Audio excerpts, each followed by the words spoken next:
guys, thanks so much for coming. Mark and Jesse came to our presentation a couple weeks ago and actually walked away, which Mark even said, like, I learned something from a lunch and learn, which doesn't happen often because he's been doing it long enough. So we thought this would be a good benefit for you guys. You're going to learn some things. So let's dive in. Okay, so we as realtors and lenders are losing the narrative to the social media on what's going on. There's fear, it's all over, like housing bubble, don't invest into real estate. Clients are scared that they're gonna buy a house and it's just gonna completely drop in value. But the reality is that that's not true. So today we're gonna talk about 9 different topics we're gonna dive into on ways you guys can have some talking points to kind of disarm clients.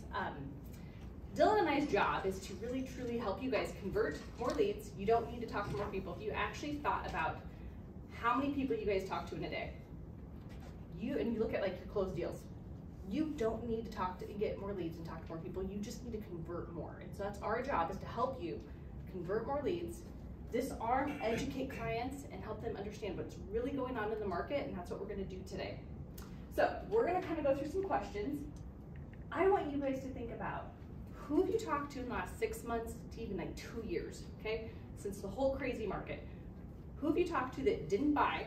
They were scared, they were concerned, and maybe this year they were a little bit concerned about interest rates, and they just didn't want to take the jump. Let's go through these and kind of, as you think through these people, start writing down who comes to mind, because I think you're going to have some really good talking points to work through with them. And you're going to have some new education, you're going to disarm their fear and get them excited about possibly buying again. So who have you worked with recently that decided not to buy because of rates, down payment, or even inventory? I'm sure you guys all have a fair amount of those. What buyers do you have that are lowballing homes because they want to have a lower monthly payment? Please tell me if some of those are like religiously like 50,000 below. I have a couple of those. I'm like, dear goodness. What sellers told you that they want to buy, but they just haven't yet? They're not motivated, like, oh, there's just nothing on the market, I don't have anything to buy. And what sellers do you know that are considering a price reduction? This one's going to be huge at the end, so I want you to pay attention to that. We are going to be able to address a lot of these situations for you guys and talking points and give your clients the confidence to make the best financial decision, okay? Before we get too far, I almost forgot, there is a $25 gift card on the line. Sorry, Jesse, last time you didn't win. But if you like one of our slides, feel free to snap a picture, post both of us, and then you'll get in a drawing. So there's gonna be a lot of information, guys. We do not expect you to be experts in when the CPI report's coming out, the unemployment report, or whatever we have that we're gonna talk about. I expect you to, we always say, be dangerous enough. Like, just, I know enough to be dangerous. You're gonna dip your toe into it. So I want you guys to take note of some things that you need to be aware of so you can talk to your clients about, but let us be the experts. Let us take 10 to 20 minutes with them and really dig deep into the conversations and help them understand, what does this mean for them, okay? So let us be the experts, let us help you with your conversion rates, and let's dive into all the exciting talking points. Okay, we're gonna talk about inflation. That's his favorite topic. The Federal Reserve, recessions, supply and demand, lending practices, equity, foreclosure rates, year-over-year growth, and current transactions you may have in the pipeline. Okay, so we fully believe that right now there is a crisis going on, but it's not the crisis you may think or hear that it is. So everyone hears it's '08 repeat, could be a bubble, or is the housing market crashing? So we believe the real crisis that's going on is an actual information crisis, right? The mainstream media has, as Nikki was saying, they have our buyers, sellers paralyzed. They don't know what to do. All they read is, bad news is coming, this is a repeat of '08. So in this example, I won't read them all to you, but this is starting in October of 2015, and we know how well those years worked, including COVID, in terms of appreciation gains, things like that. Obviously, it was well for business. So I'll read a couple to you. This is a $300,000 purchase price. So October 2015, housing today a bubble larger than 2006. Well, that year's appreciation was 5.1%. Lost out on $15,000 just that year, okay? August 2016, we're in a new housing bubble. Appreciation that year, 5.4%, $17,000 in appreciation. And then my favorite of all of these, November 2017, homeownership doesn't build wealth, study finds. Well, that year alone, 6.1% appreciation, $20,000. In 6 years, $222,000 lost appreciation. So, if you were a home buyer in 2015, contemplating buying a home, you didn't, and this is again a $300,000 purchase price, you'd have lost out on that much appreciation. Now, also, I think one thing that people miss a lot too is when you make a mortgage payment, you're also paying down your principal balance, right? So I always refer to it as, it's like taking money from your right pocket and putting in your left pocket as you pay down your principal balance, like a forced savings account. So not only did they miss out on the appreciation, but also obviously the equity that they built by paying down their principal balance. So again, it's headlines like these that everyone is reading, and it has everyone just totally paralyzed. And the next slide will kind of show you how we are losing as realtors and lenders to the mainstream media, and kind of just show, you know, we have some work to do. And we kind of feel like it's our job to switch from more of a sales role to more of like educators and masters of our craft, so we can educate and remove the fear and allow our clients to make, you know, informed, educated decisions, not decisions based on a whim. You know, we want them to know what they're doing, give them a game plan for their future with what they're doing in real estate and things like that. So this next slide here, so before we presented this the first time, I actually added this the day before. I read this article and I was a little mind blown. I actually could not believe what I was reading. So this is a survey. So this is based on, you know, the consumer. Fannie Mae did a survey. I won't read all four, but the last one really just kind of sent me. I actually like immediately grabbed my phone, made a video, showed what rates have been doing, and I was like, I cannot believe this. So the last, and again, this is a survey. So mortgage rate expectations. People who believe mortgage rates will go down in the next 12 months decreased from 9 to 6%. So that means 94% of the people that we are talking to believe in the next year rates will go up, okay? Now, if I had to guess, it's because all you hear is the Fed is hiking rates, right? Well, they're hiking a different type of rate. I'll get into the federal funds rate here in a second. But anyway, so I read that, and then this chart here, so this is a direct correlation of what mortgage rates are doing. So I don't want to get too technical with this here. So this is the mortgage-backed securities. So to kind of make it simple, just think green is an improvement in mortgage interest rates. It means the price of the bond itself is going up. Rates for us, as we price, are going down or improving, okay? Does that make sense to everyone? Green is good. So here was, and if someone asks me, I say we have hit the peak of interest rates, and I think we did on October 21st. Here's what rates have done since then. I'm sure you've heard that mortgage rates have improved in the last couple of weeks. A couple of inflation reports came out. I'll go more into core inflation and things later. But this just kind of shows, so I read that article, and I read that 96%, 94% of the people that we're talking to believe interest rates are gonna go up. And I'm like, well, here's what they've done. They've only improved since October 21st. But mind you, that day, like that was like a Monday, and that was like right here. Yeah. So like this had happened, and then this, it was like, oh, yeah. It was right, the timing. So it's just like, it just baffled me that many people think that that's their expectation of what's gonna happen, but here's what's really happening. So they're just not educated, right? They're just, all they hear is this constant fear, everything in the media, and they just don't have, you know, and it's not that, they just don't have access to stuff like this. So it's kind of our job to say, hey, no, here's what's going on. We like to show all of our clients, we follow this chart every day. Every morning we check this. This is MBS Highway. So this is the mortgage-backed security. So this is direct correlation to rates that we are priced every single day here. Okay. So that I just had to get that out, and I just had to make a video on it. I was just like, that blows my mind. That people are, that's what they think. So now, question, Jesse, Mark. No. What drives mortgage rates? Anyone? Take a wild guess. There are no bad answers, trust me. This is a safe zone.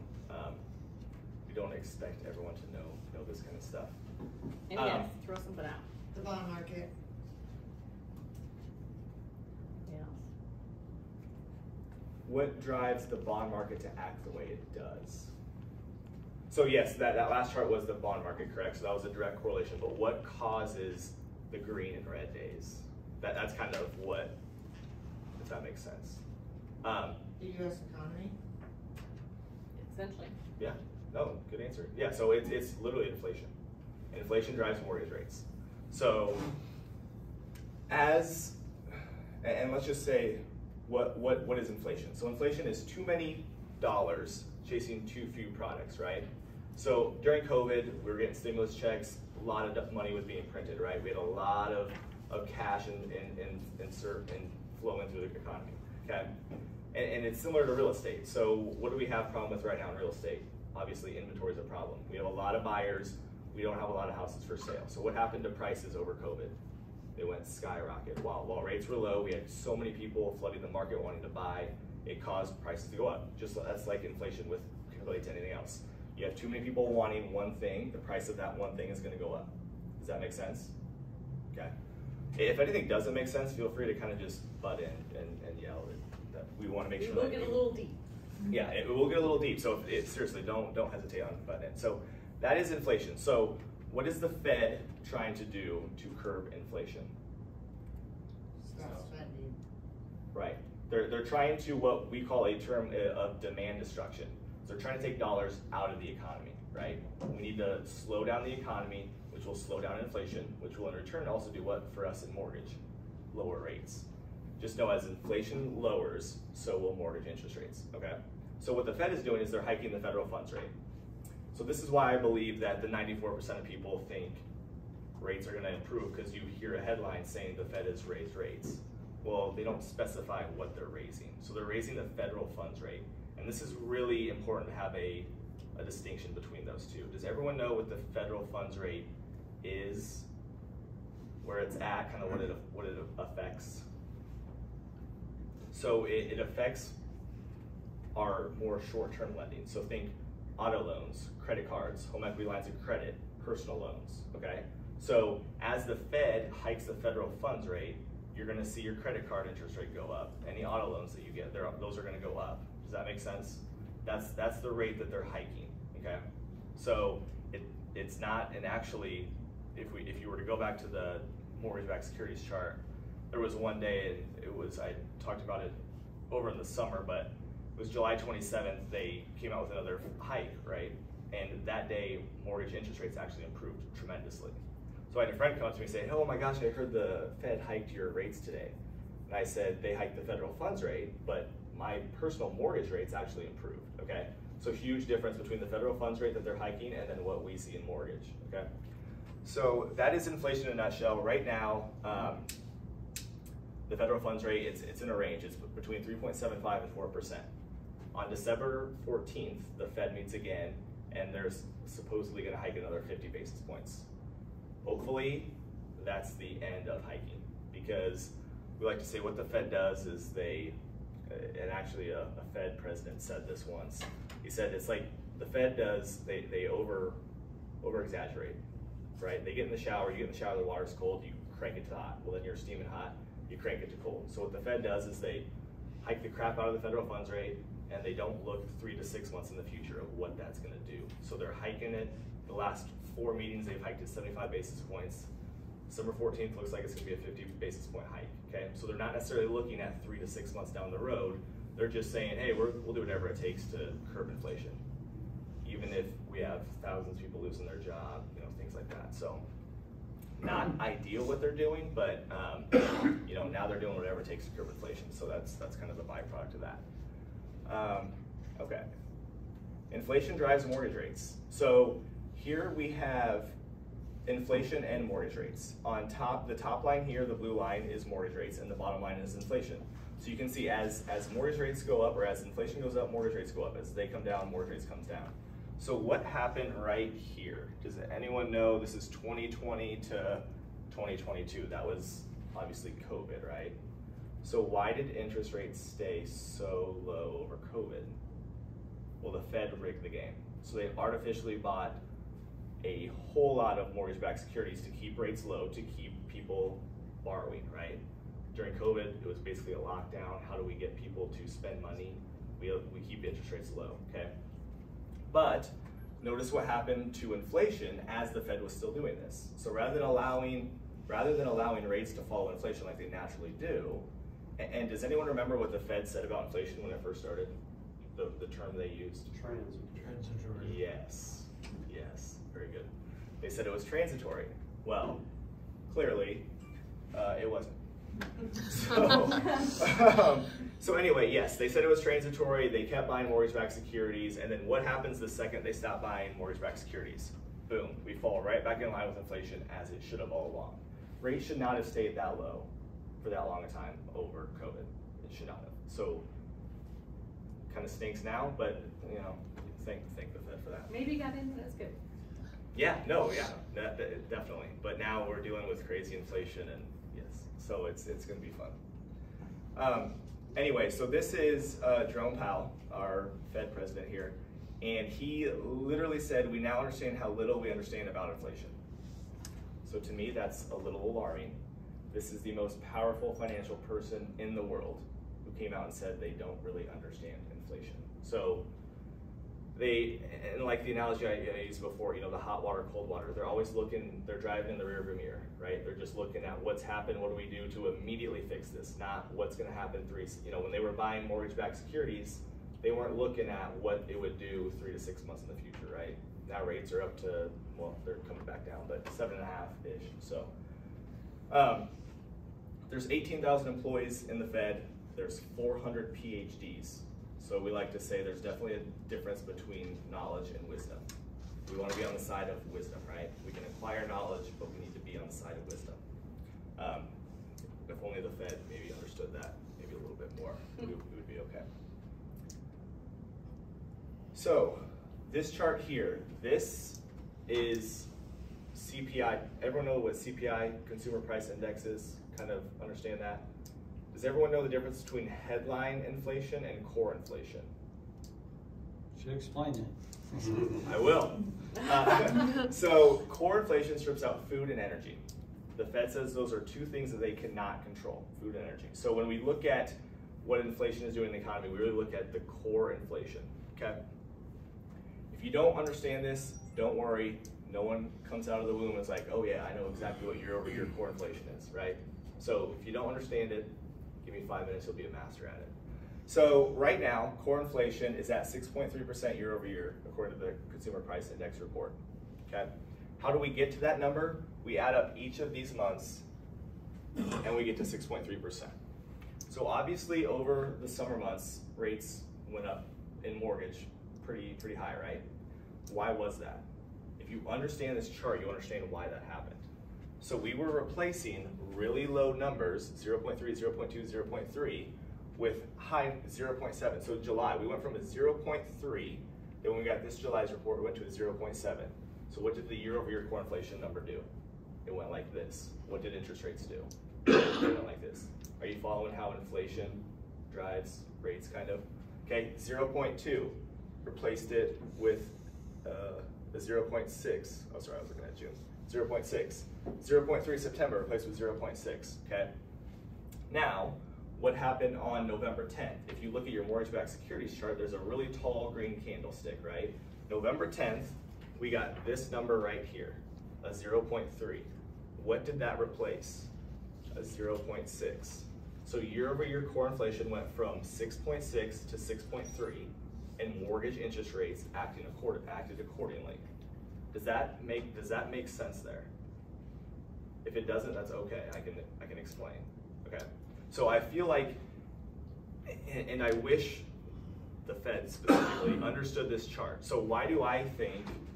I mean, you've already seen, according to that chart, how much rates have improved already, right, in the last month or so. But look at what's going to happen as the Fed continues to hike rates to slow the economy, slow spending. Look what else we're going to replace. A 0.5, a 0.6, a 0.6, and a 0.5. So if you ask me, I think we will have a lot more days similar to November 10th, because we're going to keep getting readings like this because they're demand destruction, right? They're taking dollars out of the economy. So that is why myself, Nikki, we all believe A lot of the top mortgage advisors that we follow daily believe rates, and I'll kind of show you the forecast of where rates are expected to go, but we really do think rates are going to improve, and I think more than even we might have thought a couple months ago, just based on what we've seen in the last month. So this chart, again, next Fed meeting December 14th. The next CPI report comes out the day before, December 13th. So next week will be a pretty big week for mortgage rates, and I'll send out we send out weekly updates. So we'll kind of show you what happens, but yeah, next week could be a really big week for rates. The conversation I think we're starting to have, do you kind of want to just say how we see rates going really fast, I mean, improving fastly? What do we all know? We all saw when rates start coming down, what's going to happen? And it's going to happen fast. Everybody's flooding back in. So your conversations right now with all your clients should be maybe next.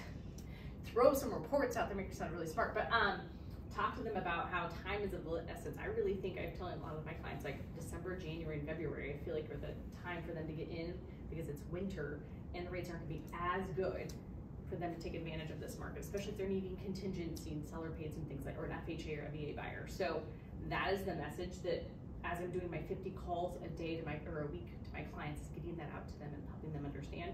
You guys should be doing that same thing with your clients and making sure they understand urgency is key and not to be scared. Right. We'll talk about more topics later. Yeah, but. and because, because of these high numbers, by the time this February report comes out, which will come out in March, right? That's kind of when we start hitting buying season. By then rates could be down to, we could be at 5 or lower than 5 again. And then there's just gonna be a swarm back to the market. I have a feeling prices are gonna go way up, bidding wars, appraisal gaps, things like that. So it's really, we're just trying to really preach and show charts like that and say, hey, here's what's already happened with rates. Here's why we think rates are going to continue to improve. So do you want to go, get into a bidding war? And we can use things like a seller buy down right now to get you into a lower rate if that's what they're so worried about. So any questions on this chart at all?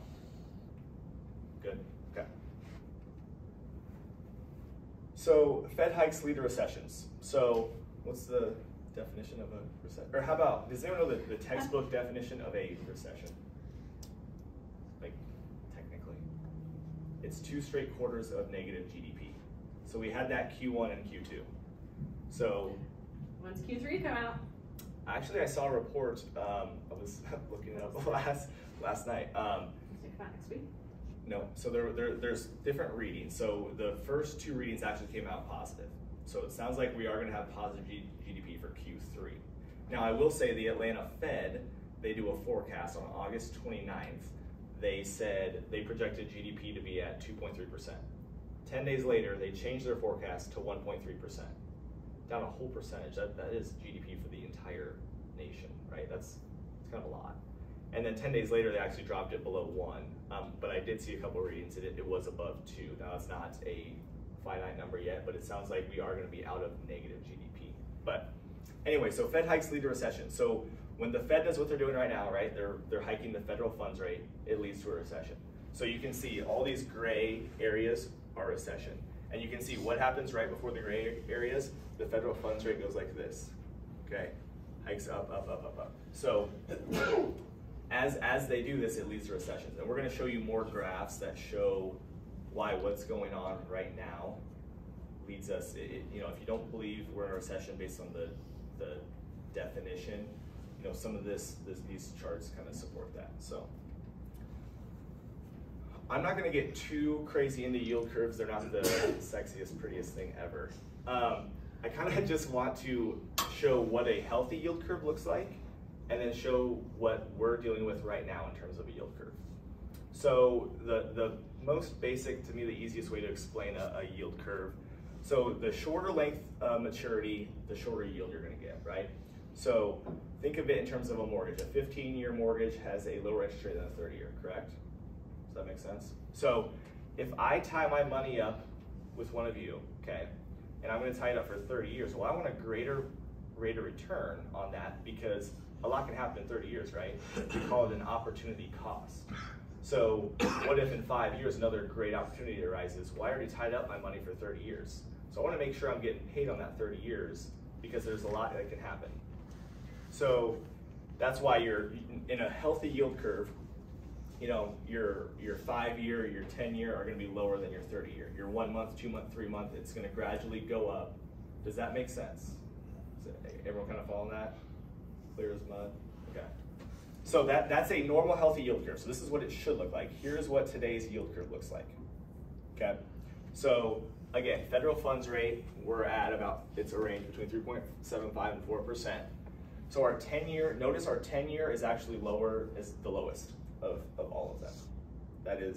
That's what we call a sick yield curve. It's unhealthy, okay? Now, an easy way, and here's what 2020 and 2021 look like. Okay, the federal funds rate was at 0%.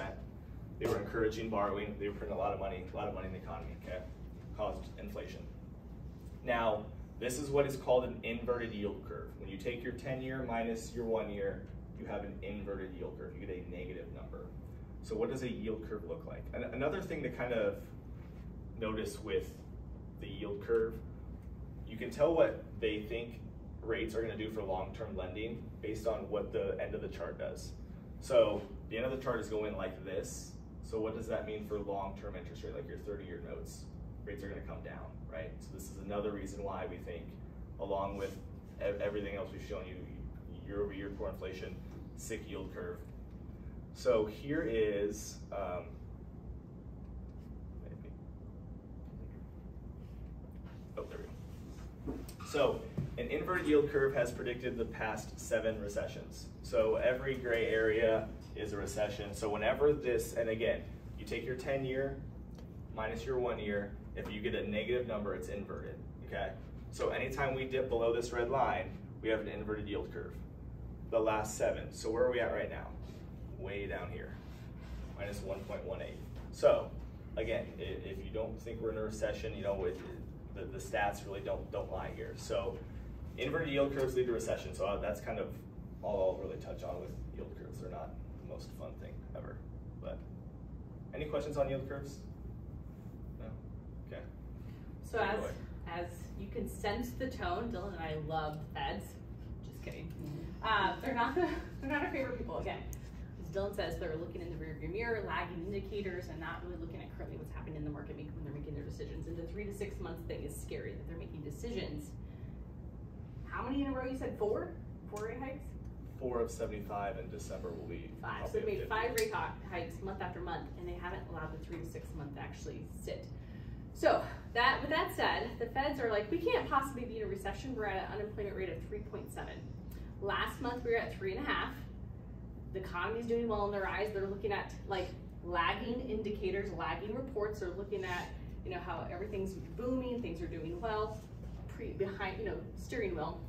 And so what's important, that, again, unemployment isn't the most exciting topic, but we need to understand how it plays a role into this. So with that in mind, unemployment rates do lead to recession. So if you can look here, unemployment rates are at their lowest, and it always goes into recession. So again, the hot cold, we call it boom bust cycle. Economy's doing well, unemployment's at its lowest, companies are spending money, people are spending money, things are going well, then feds do their hot cold, and they raise rates, leads into a recession.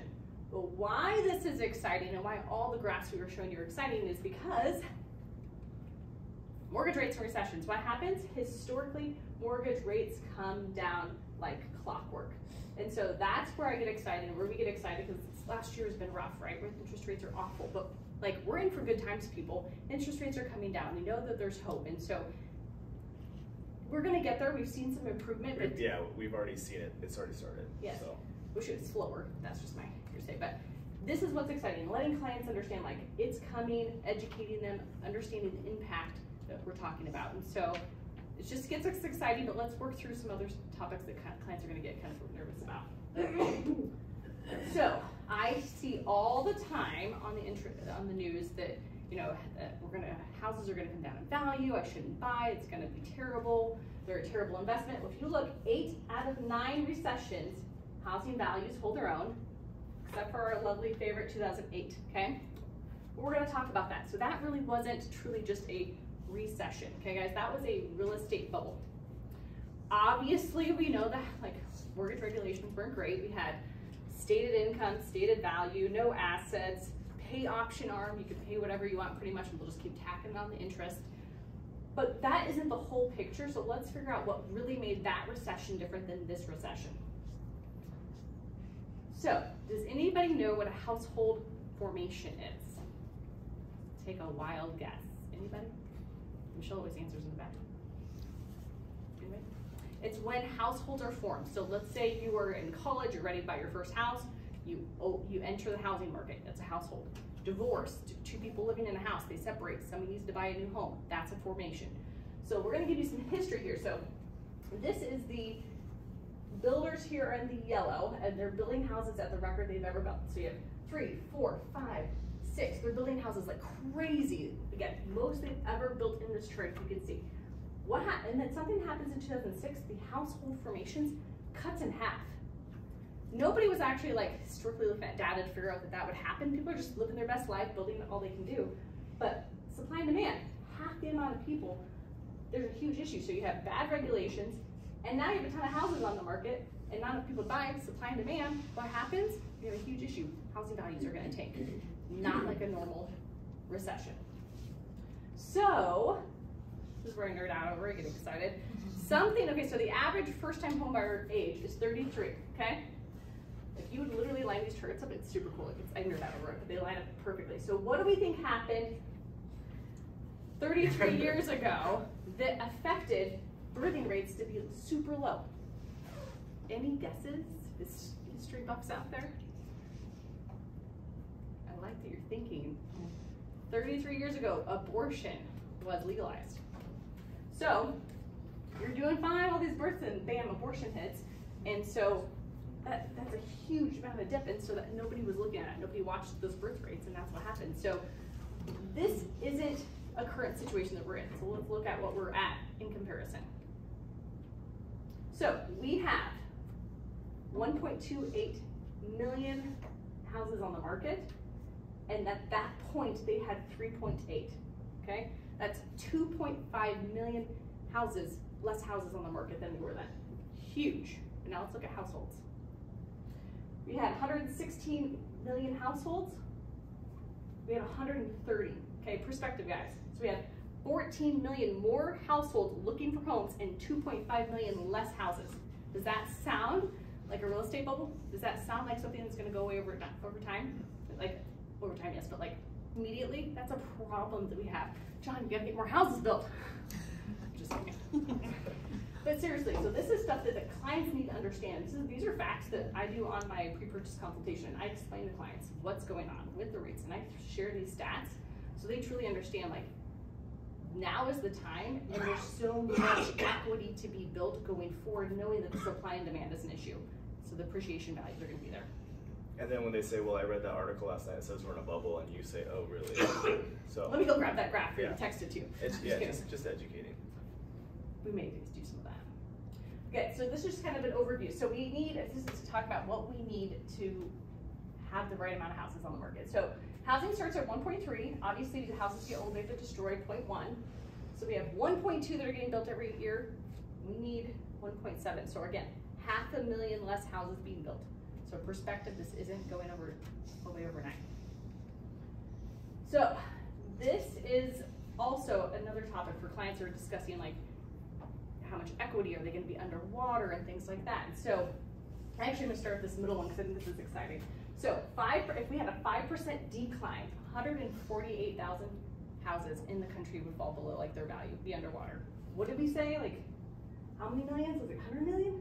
Oh, just over 100 million. 100 million houses in the world, and 148,000 would be affected. So very small amount. It also shows that 63% of people have mortgages, 37 do not. An average loan to value, it's very small on the bottom there, 42%. This means as we enter our recession, or we're in our recession, clients have access to equity.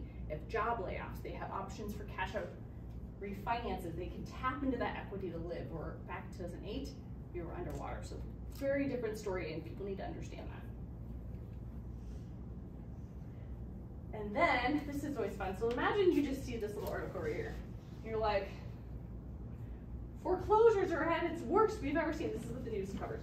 Like, foreclosures are record high. So yeah, if you're looking here and that's all you see, but realistically what the news doesn't show you is historically foreclosures are really record low.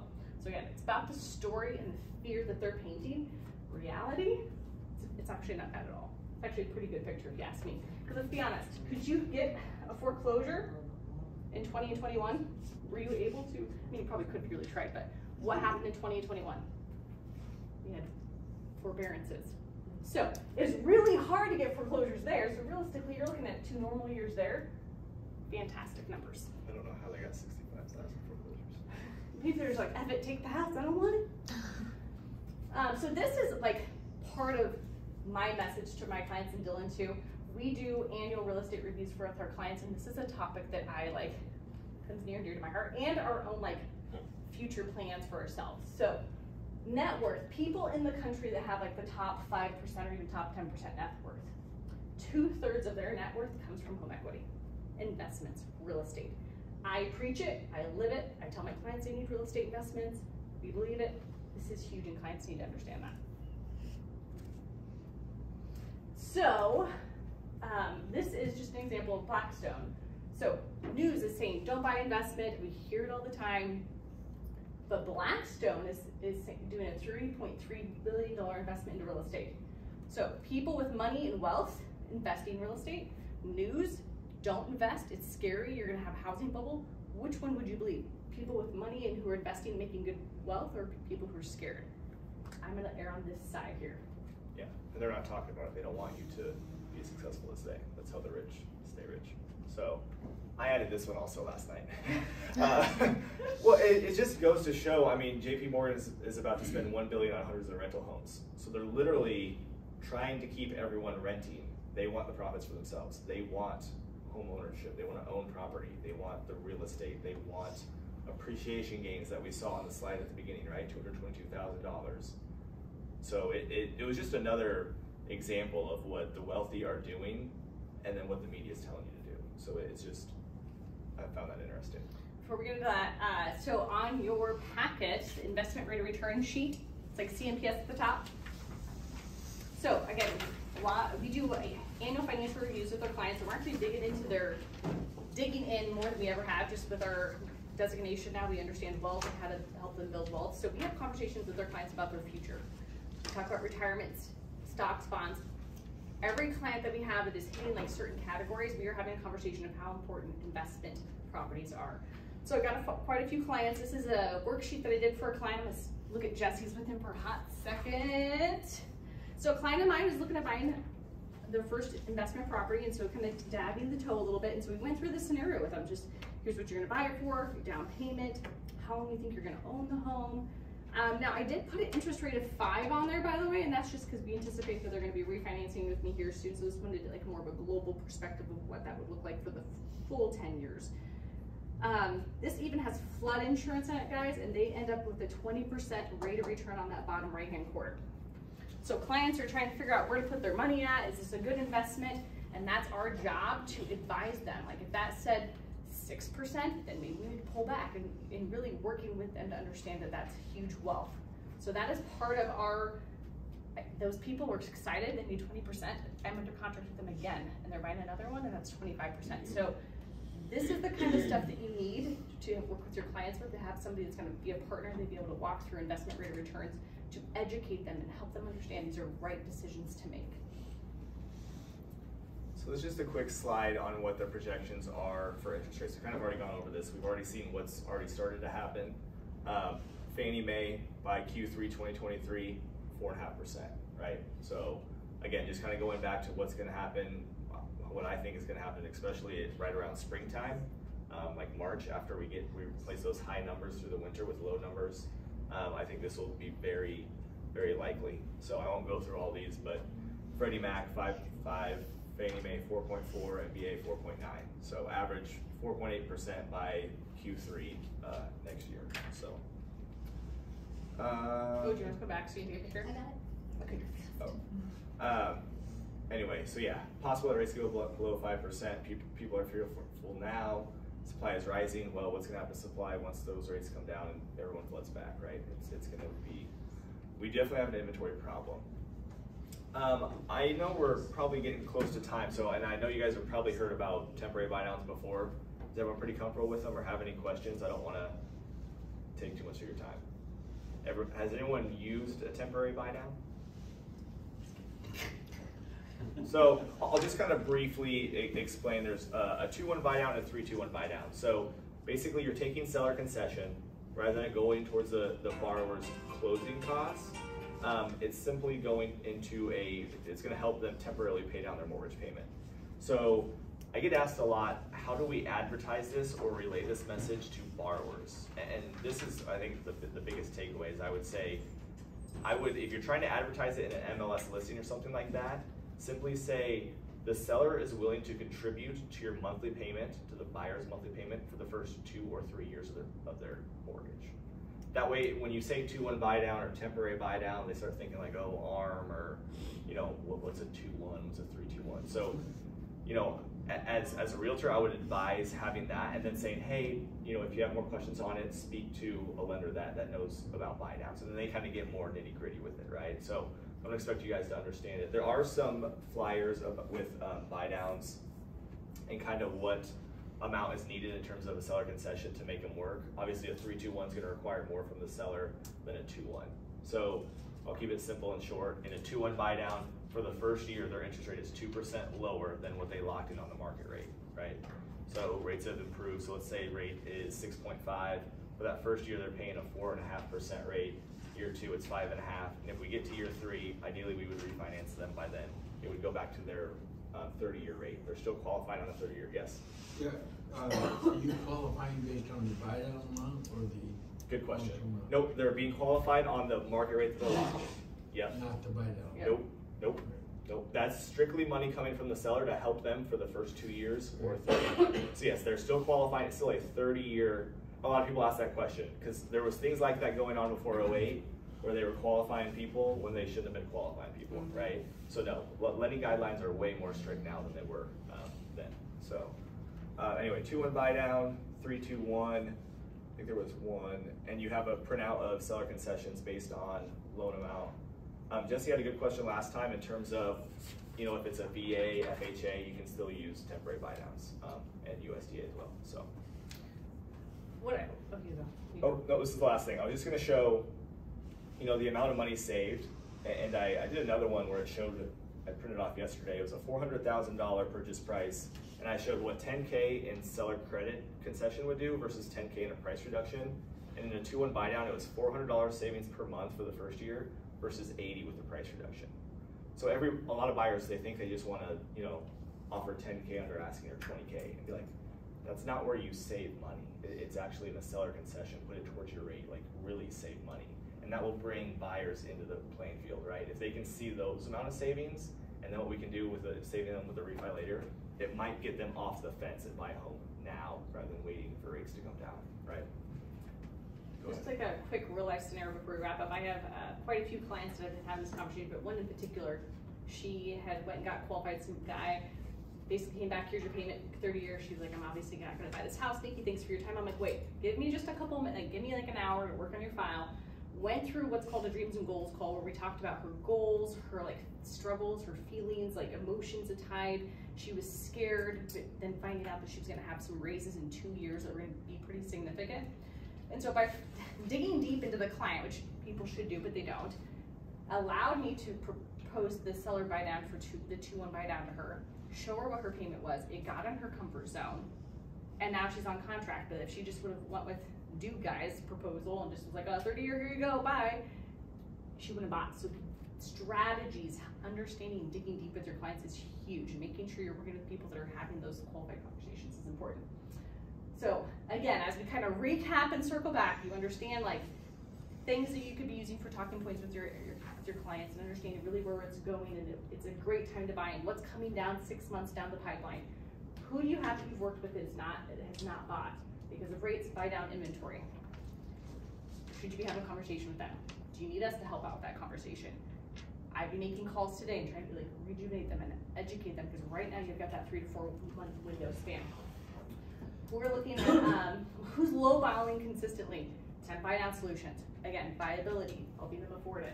What sellers want to move but they haven't. If they need contingencies, now is the time, and helping them understand that, educate that. And then again, who's considering a price reduction? I'd be advertising that 10 buy down from day one if you could. And there's ways to do that, so you have both options. So guys, it's been a pleasure. We would love to help you in any way possible. Any questions? Hopefully you learned something new. Let's go. Thanks guys, it's been a pleasure. Thank you. Appreciate it. Thank you. Thanks. You're like a pro now.